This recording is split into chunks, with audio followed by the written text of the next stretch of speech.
Hi everyone, it's Author Sandra Wilson and it's time for another creativity clip. These are just short little videos to help inspire a story, having some fun while doing it. So we've talked about creating characters and we've talked about having a setting or picking a setting. And so today I want to talk about the story itself and how we can really create a fun story. Sometimes you might have an idea and that's not a problem, and other times you're just not sure what to do. So here's a couple of activities you can do to help inspire that story. So first of all, you could make some characters that would then help create a story. So you can make some puppets. So you could use like a brown paper bag and make a puppet, and you put your hand inside and you can make it talk. You can draw a face on it, draw a costume, whatever you'd like, make a puppet. Sometimes you can get pre-made sticks, or you can get a popsicle stick and add a puppet onto it, and then this could be your puppet. And having characters that are puppets might be able to inspire a story. So by the time you've decorated it and put clothes on it, maybe it'll give you an idea of what that character would be doing, and then off you go telling your story. Another thing you could do is paint some stones. And so if you paint your stones with different things, so you see I have, this is like a window, and there's a heart. Here's a kangaroo. We all know how much I like kangaroos. So here's this one's like a setting, and this one is like a blanket and an umbrella. So there's characters, and there's things that the character could use, and there's places that the character could go.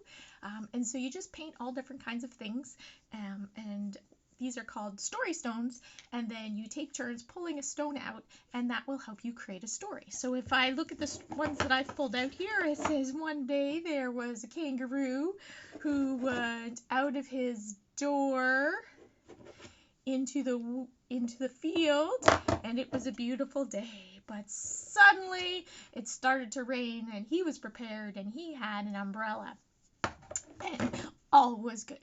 Now that's just a silly little story, but that's the idea, that you pull out the stones and then that inspires a story to be built.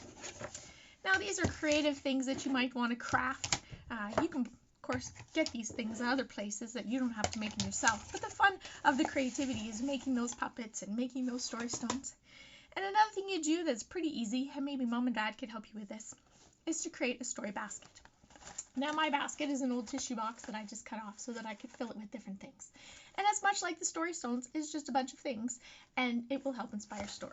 So for example, we have a little stuffed duck, we have a ball, we have a little farmer, and a candy cane. Now I didn't have a real candy cane, so I'm just using this one as an example, but you could put like a candy cane or a banana or something like that.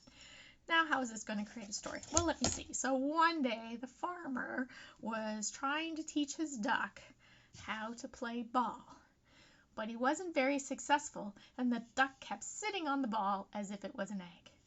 Suddenly, he pulled out a candy cane, and with this special treat, the duck was able to throw the ball. Again, just a funny little story to show you the example of what a story basket can do for you. So your creativity challenge for today is to put together a story basket, or paint some story stones, or make some puppets and inspire a story in you. All right, everybody, thanks very much, and we'll see you in the next creativity clip.